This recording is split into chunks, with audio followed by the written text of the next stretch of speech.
You will still stand out from the other 99 people in your area despite criticism surrounding seed retention because wasting seed depletes your life force, making you weaker and more worn out. Let's look at why holding onto your seeds gives you an advantage over 99% of males. Number 1. A leader's charisma. A leader's charisma can entice even weak men, and as a result, they start acting more femininely around them. When a man holds onto the seed, he instructs his body to reabsorb the life that is already formed inside of him. Since this fluid cannot regenerate, the human being is formed of the same life force and is, therefore, more than just a collection of vitamins, minerals, and other nutrients. Because the egg cannot be reproduced, not even in a synthetic womb, the body views a man storing his egg as an opportunity to increase his hormones, skin cells, and total fluid energy. In addition to giving a guy a magnetic personality, courage, and physical health, it also provides psychological and bodily benefits for the host. The rest of the world just observes his success. You would truly establish yourself as a leader of men when weak males would follow you to learn your secret and inquire about your daily schedule. It's easy to tell who is a seed retainer and who isn't because weak men and women take up this energy. Number 2. Connection. Your relationship with yourself will improve significantly if you retain seeds since you'll be more internally stable and speak just when absolutely necessary.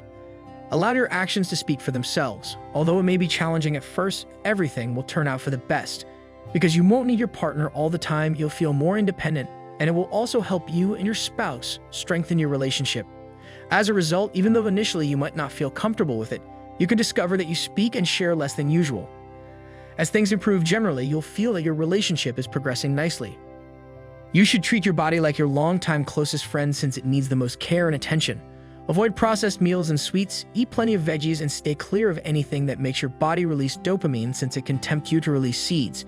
If you want to maintain your seed, because you keep returning to the best food sellers to request more, your body must believe that certain cheeses, sauces, sweets, and fats are delicious but unhealthy. Number 3.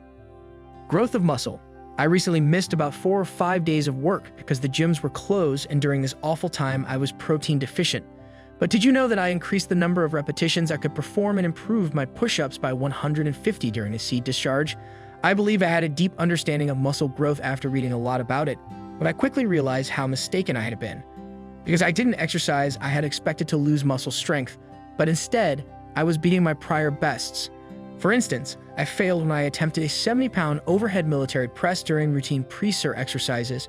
I only did 6 sets because I wanted to see where I would fail, which I never did. When the seed is retained, however, I increased the weight on my overhead press to 70 pounds and am prepared for additional sets. I had the strength to go on, but my shoulders are the weakest muscles in my body, so I eventually gave up. Previously, I believed that all of the psychological benefits connected to my seed were benefits. However, I now realize that this is wrong, and I can only imagine how it would have adversely affected my leg strength. The effects of seed retention exercises on the body. They are not placebo or phantom therapies, which is how seed promotes muscle gain and fat loss. I should have brought up the subject immediately away because humans are capable of rising to the top of both the food chain and the pyramid of survival. The only benefit that humans see from this powerful technology is their ability to think emotionally and logically independently. I'm delighted I was born a man, and I consider myself fortunate because, unlike women who experience pain, I don't lose nutrients and blood on a monthly basis. Males and females are different. We can keep the same level of quality of life while minimizing our cravings. People are capable of separating their affective and psychological processes. It is common to refer to thoughts and feelings as instincts or impulses, which are simple, stress-free, and one-dimensional. I can't imagine Elon Musk or Steve Jobs coming up with a brilliant company concept while fapping 5 to 6 times a day. Do you even have a clue how that would be?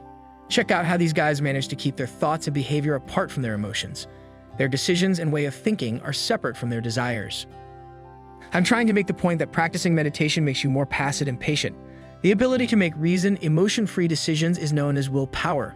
Being able to distinguish between thoughts and emotions allows you to think more clearly than the typical individual. Wisdom is the gain of vision over fleeting pleasure. But the point is that if you don't practice retention, meditation is not possible. Because of their emotional thoughts and mental fog, it will take at least 2 or more weeks of retention to develop complete concentration and maintain an undistracted focus. One argument for having a purpose in life is because giving to others lets somebody express one's profound and loving nature. However, engaging in empathy meditation changes your brain and significantly improves brain performance. Empathy is not a sign of weakness.